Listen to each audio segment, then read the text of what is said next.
Our Father in heaven, we thank you, Lord, for this servant of yours standing before your pulpit.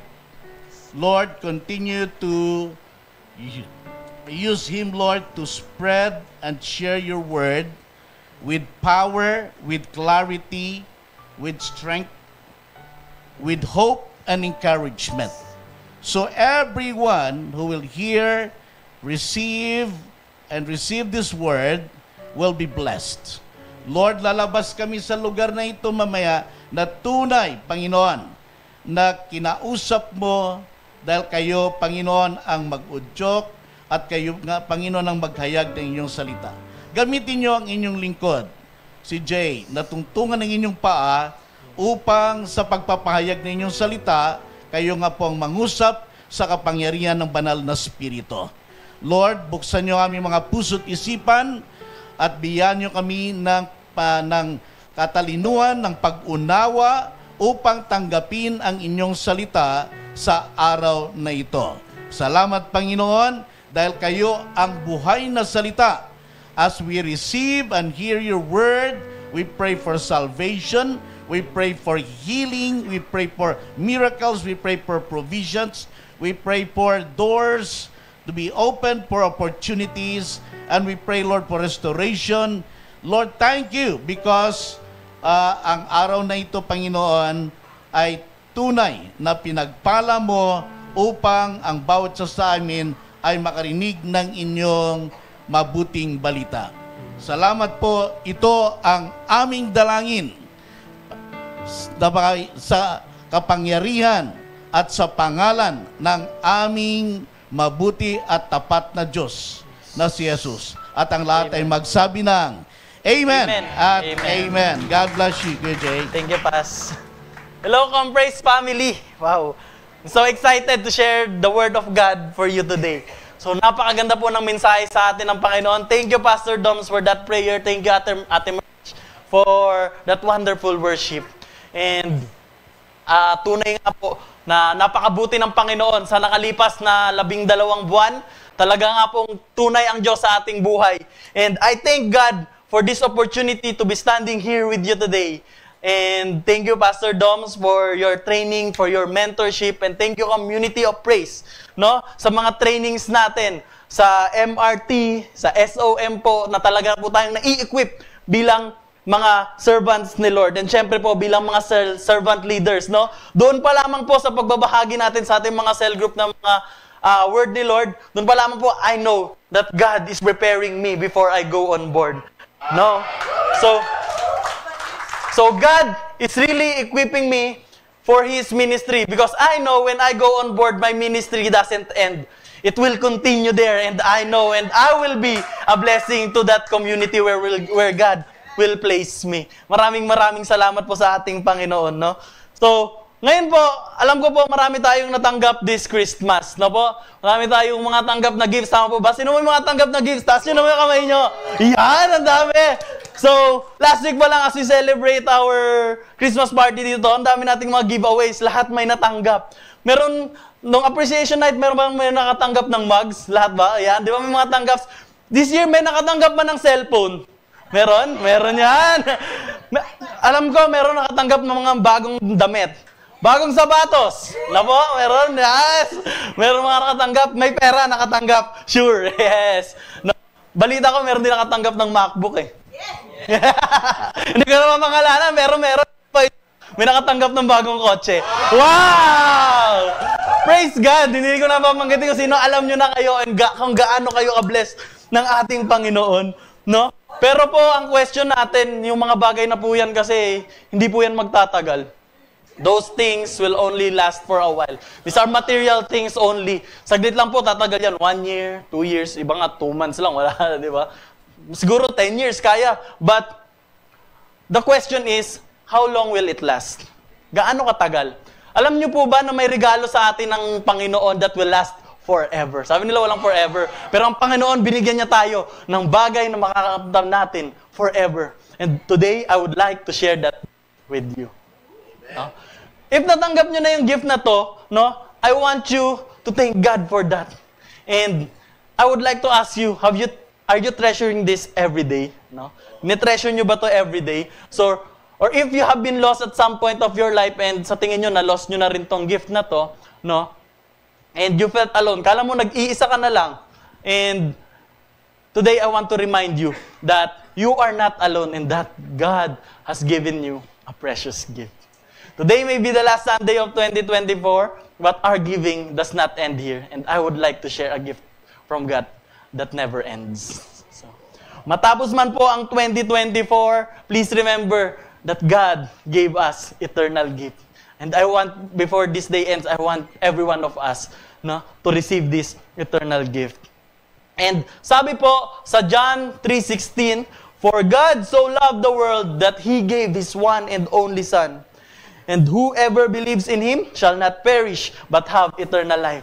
Binigyan po tayo ni Lord, ng Jesus Christ, para po tayo magkaroon ng eternal life. Next verse po from Matthew 28 verse 20, "And teaching them to obey everything I have commanded you." Diba? "And surely, I am with you to the very ends of age." So, hindi lamang po tayo nakatanggap ng Jesus Christ sa buhay natin. Hindi si Jesus Christ, as pinabayaan na tayo, Lord. Hindi. Pinangakuhan niya pa po tayo na He will be with us unto the ends of the age. No? His love for us does not end after sending His Son, Jesus. He promised us also with this gift that never ends. So, what are these gifts? Number 1 po. So, eternal life through Jesus. Binigyan niya po tayo ng eternal life na sa pamamagitan po ni Jesucristo. Matatanggap lang po natin at makakamta natin tong eternal life na to sa pamamagitan ng life ni Jesus Christ. Kung tayo po ay maniwala at tanggapin si Jesus Christ bilang ating Lord and personal Savior. Sinabi po sa John 10:28, I give them eternal life and they shall never perish. No one will snatch them out of my hand. Once tinanggap niyo si Jesus Christ, no one will be able to snatch you out from the hands of our Father. So, what is this eternal life, no? We are all familiar with the verse John 3:16. Binasa po natin kanina. Can we recite this once again, church? No? Let's recite this. John 3:16. 1, 2, 3, go. Love the world, that He gave His own and only.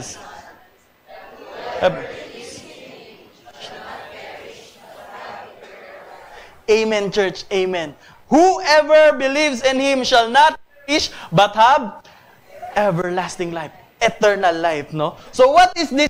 Ano po ibig sabihin ng eternal life? Bakit kailangan ba natin magkaroon ng eternal life? Hindi ba pwedeng pag namatay tayo, patay na tayo, game over na agad? No, church. There is more after life, no? Let's dig deeper sa word na eternal life, no? What does it mean, no? In English, it is translated as eternal life, no?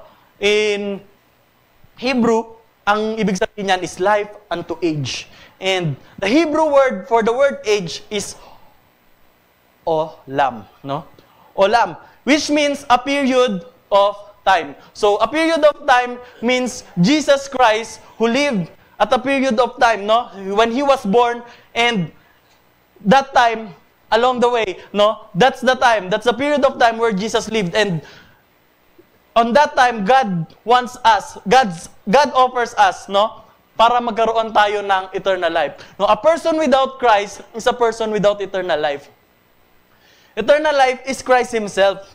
Siya mismo yon. Nung nabuhay siya, is eternal life. Hindi siya karugtong ng life mo now.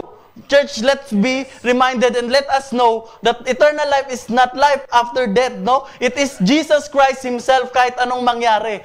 It is eternity here on earth through Jesus Christ. We can experience eternal life here on earth, church, right now, right at this very moment.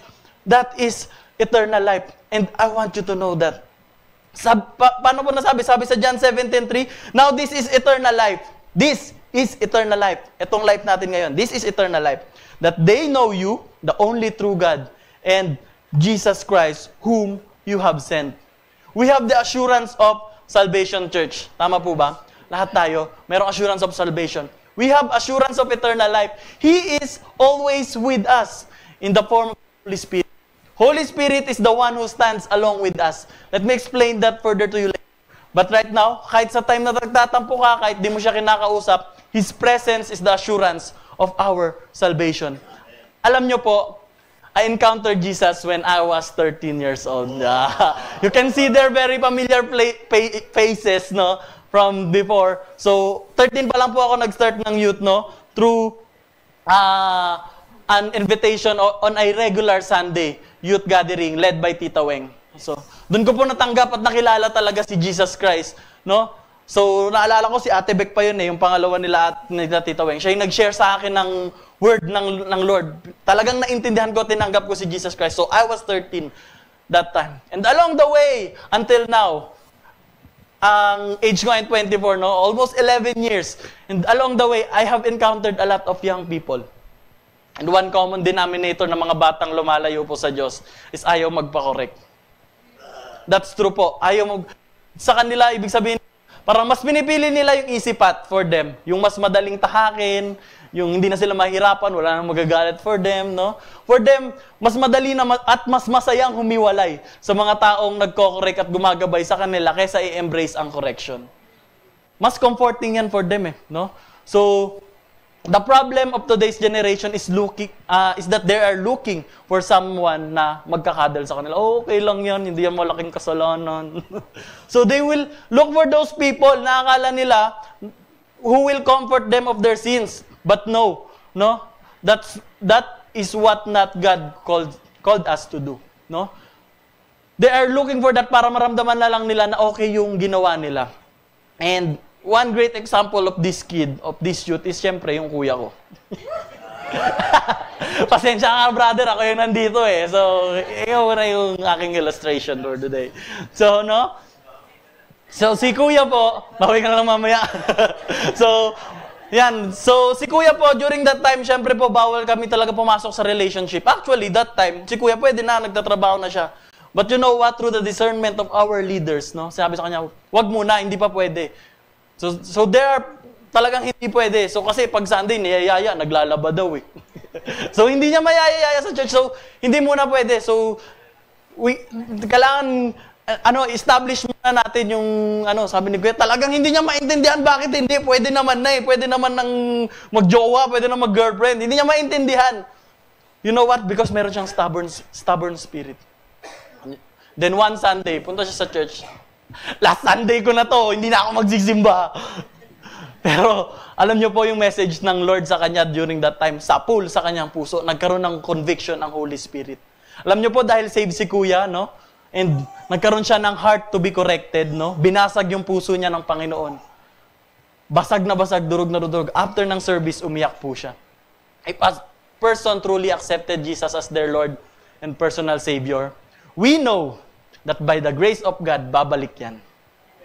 Jesus will move in their life and they will realize what was wrong and what needs to be corrected. That is the presence of the Holy Spirit in your life. Pag tinanggap mo si Jesus Christ, that's one gift na matatanggap natin. Hindi niya tayo pababayaan. And alam naman nating lahat na He followed yung calling niya and soon magiging pastor ang aking brother. Tama ba? Amen! No? A person who receives eternal life through Christ will always find his way back home to the arm of his Father. Yan. Di ba po?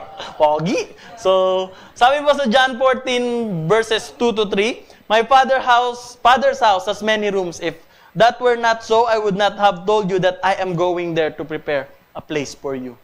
Baka po natatakot kayo, maubusan kayo ng tutuluyan sa heaven kasi ang dami nang nasave. No? Wag po! Kasi po hindi aksidente na si Jesus Christ before He entered His ministry, karpentero po siya. And then He gave us this promise. Tama po ba? Because He will prepare a place for us in heaven. No? In this verse po, sinabi, there has many rooms. Marami pong rooms sa heaven. And if kulang po, sabi niya, gagawa pa siya ng marami, magtatayo pa siya. In other translation, sabi mansions po. No? Many of us dreamt of having a big house. Malaking bahay. Iba, tiny house. Sila Tita Hazel, di ba? So, a nice place to live with everything you need in it. Ako gusto ko yung bahay ko, 700 square meters, 3-story high ceiling, with rooftop of my half court. No? Di ba? That is my plan. But do you know what, church, no? Ano ba yung God's plan? Even if I have that, or I will have that, no? Or I don't, I have a peace in me. No? That that peace is in me and that I have already received the gift from our Father that never ends. And that is the promise of God that I have placed heaven to live in. So, do you want that also, church? Gusto nyo ba yon? Yes, parang hindi mo kayo gusto ko yun, amen! Di ba, church? Gusto ko ng place sa heaven to live in. Jesus gives the gift of eternal life, offering us a future that transcends this earthly life. Sabi po ni C.S. Lewis, no? The Son of God became a man to enable man to become the Son of God. Si Jesus po nagkatawang tao, no? Para tayong mga tao maging anak ng Diyos. Yung anak naging tao para yung tao maging anak ng Diyos. Isn't it amazing, church, no? So today, church, I would like to leave you with this question. Have you experienced the moving of Holy Spirit in your life? No? Because if we have received the eternal life, the Holy Spirit will move in us. So are you amazed of what God has in store for you? I would like to leave you with this question before I proceed to the next point. No? Tinanggap mo na ba ang eternal life? I want you to think of that, church. Tinanggap mo na ba yung gift of eternal life? Babalikan po natin yung question na yan. But right now, let me proceed to the second gift that never ends. And that is an everlasting presence. Karugtong po yan ng first gift. Pag tinanggap natin si Jesus Christ, mararamdaman at mararanasan po natin yung everlasting presence si Jesus Christ sa buhay natin. Sabi po sa Matthew 28 verse 20, and teaching them to obey everything I have commanded you, and surely I am with you always to the very end of earth, to the very end of age. So, feeling mo na ba na nag-iisa ka? The presence of God is with you. And have you received the gift of eternal life? This second gift is connected to the first gift because if we have not accepted Jesus as our Lord and Savior, we cannot feel the presence of the Holy Spirit. Wala po. No? God is there. No? But you cannot feel the moving of the Holy Spirit in your life if you have not accepted Jesus Christ as our Lord and Savior. We cannot feel the presence of the Holy Spirit in our lives. And that separates us to the unbelievers. Kasi meron tayong Holy Spirit. This verse is a continuation of God's Great Commission. Tama po ba? Very familiar from the previous month. Di ba? We are talking about the Great Commission. No? To go and make disciple of all nations. And after that, no, that we have received Jesus Christ, we are all commanded to go and make disciple. And God wants us to share that love also to others. And hindi niya tayo pababayaan. Sabi niya po, He continued with, and I will be with you to the very ends of the age. Because we know now the truth, we are compelled to go and make disciples, and He will be with us to the very end of age. Sabi po sa Hebrews 13:5, no? Never will I leave you, never will I forsake you. Sa Tagalog po, hindi ko kayo iiwan o pababayaan man.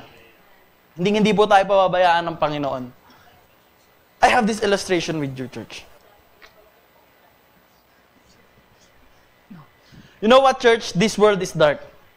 It is full of uncertainty and misery. But today, the Lord wants us to receive this gift that never ends. And as we receive from Him, we receive this light. This is the Holy Spirit. We will carry this everywhere we go. No? Hindi natin alam kung kailan natin to kakailanganin. No? And this will be the light of this world. Amen, church? We have received this gift from God. Sa atin na ito, we always bring this gift with us. Lagi lang natin tong dalang-dala. No? Bakit? Because we don't know when will we need it. In this world full of darkness, kikita nyo, dilim, hindi nyo na makilala yung katabi nyo. And we need this light. Because in this world full of darkness, we need this light and we cannot just roam around. No? Hindi tayo pwedeng maglakad-lakad lang ng madilim.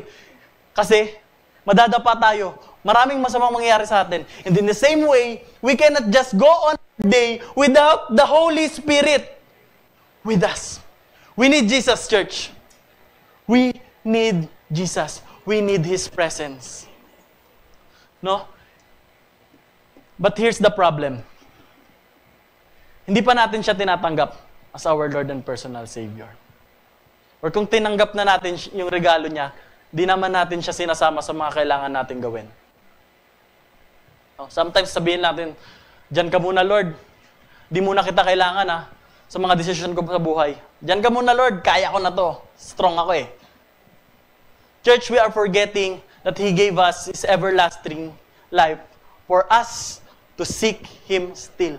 Patuloy po ang ating pagsik sa Kanya. Hindi ibig sabihin na tinanggap na natin si Jesus bilang our Lord and personal Savior, hindi na natin kailangan magbasa ng Bible. Tinanggap ko naman na si Lord eh. Bakit pa ako magbabasa ng Bible? Saved na ako. No! We need to continuously seek Him every day of our life. Hindi ibig sabihin nun, hindi ko na kailangan pumunta ng church. Tinanggap ko naman na si Lord. Hindi ibig sabihin nun, hindi ko na kailangan umattend ng cell group. No, we need to continually grow. Our God is a gentle God. Sabihin niya sa atin, sige anak, dyan ka muna. No, hayaan ka lang niya to go on your way. But He is still with you. Hindi niya binabawi yung gift na natanggap natin. The Lord will let us stumble. Hayaan niya tayong madapa minsan for us to learn our lesson. But He will never leave us. He is always with us and we need to do our part. Let's ask His guidance. Can we turn back the lights on? So, alam niyo po ba yung place na to? Are you familiar with that? Bawal ako dyan, no? But this is not for me. This is for every one of us, no? Alam ko, elementary pa lang ako. Nandyan na yan. Kaya naalala ko, sinasar nila ako, no jaywalking daw, bawal ako mag... Gagawin, tatakbo na lang ako. Gagapang, no? Elementary kasi nag-aral ako sa 4th State Elementary School, no? So, lagi ko yan nadadaanan. And this is a reminder, constant reminder to all pedestrian na not to cross the streets. It has always been there, no? But years have passed. Lumipat na kami ng bahay, nag-aral sa malayong school, no? So, minsan ko na lang siya madaanan and akala ko wala na yan dyan, baka tinanggal na kasi yung overpass, pinalitan na kasi may nangyari dito. Kasi ganyan, akala ko wala na siya. But you know what, church, pa rin siya. Andiyan pa rin pala siya. Sinearch ko sa Google Map, ayan yung picture. Andiyan pa din pala siya. The same way na nandyan siya is the same way God has always been present in our lives. No? Reminding us of the things that we should not do. His presence is always there and we forgot that He's a God who constantly reminds us of the things we should not do. Because we are so preoccupied of the things we are doing, we are blinded and we cannot see and feel His presence in our lives. Today, church, let us be reminded that God is and will always be here with us. His presence is with us. He will guide us and He will expose us when we recognize His presence in our lives. Sabi nga po ni Pastor Doms, no? When the light is present, it begins to reveal and expose things that is in your heart. The presence of Jesus Christ in our heart, it will reveal and it will expose, no, yung mga bagay na hindi dapat natin ginagawa. And that is a gift that never ends. Lagi po natin mararamdaman yan. Alam niyo po, there will always be nagging of the Holy Spirit sa buhay natin.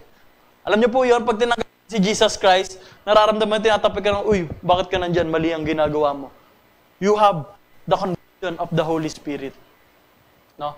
Sabi po ni Charles Spurgeon, He is Emmanuel, God with us, now and forever. He is always with us. The Lord is faithful to His word. His love for us must drive us to do the right thing at all times because we know that His presence is with us always and always. No.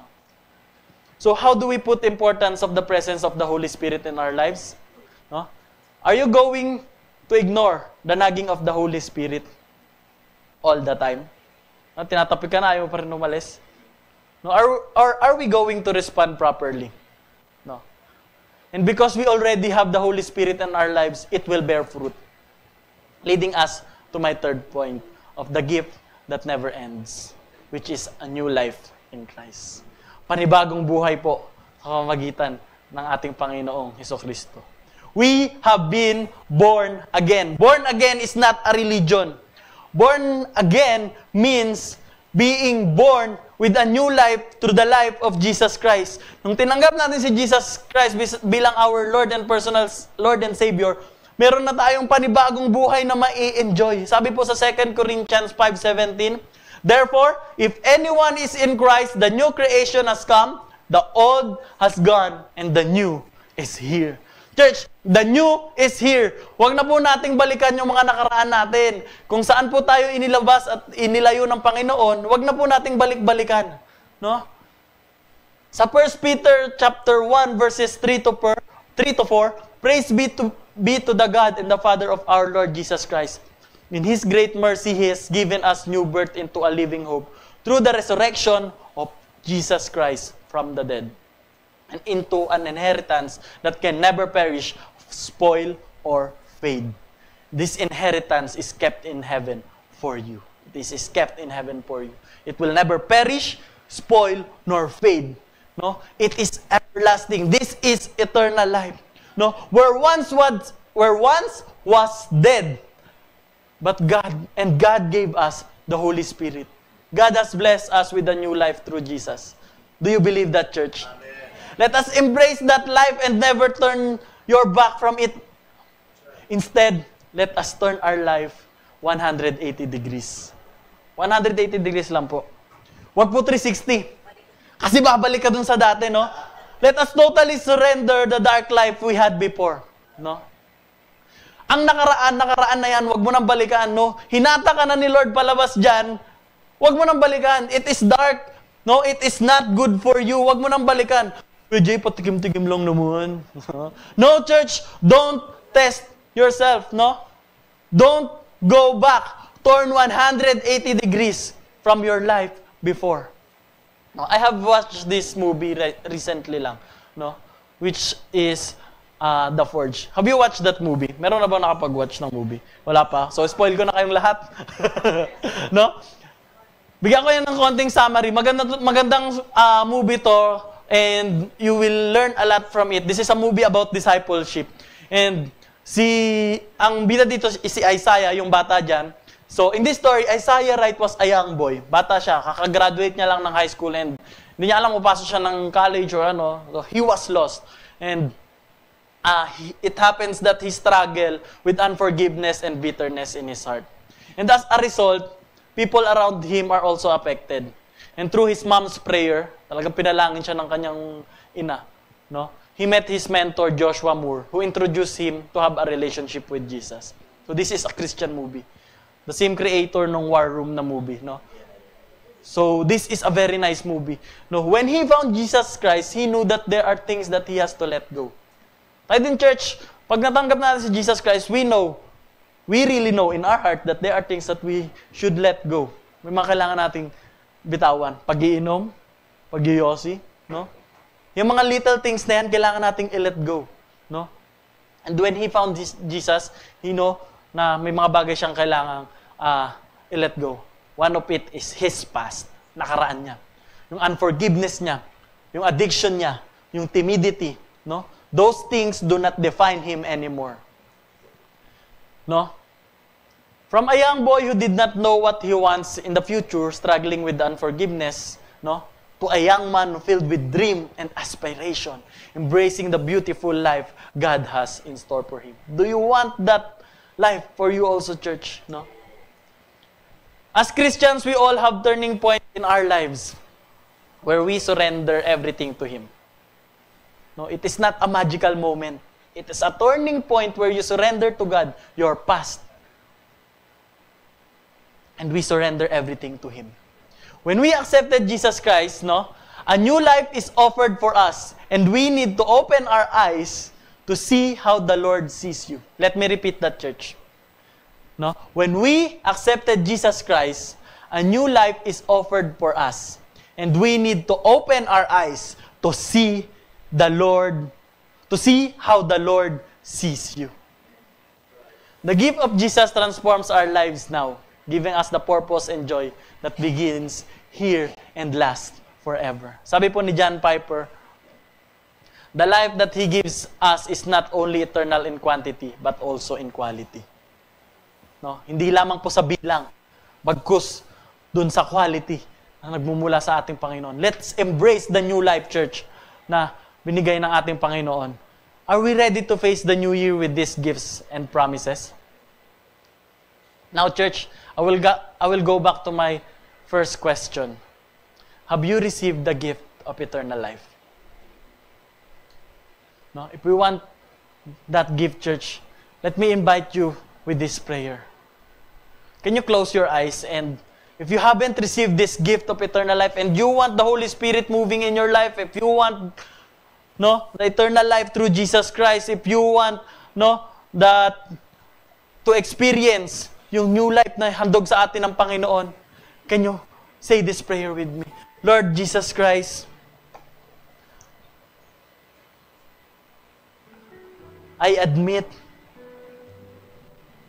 that I have fallen short. Lord, I admit that I am sinful.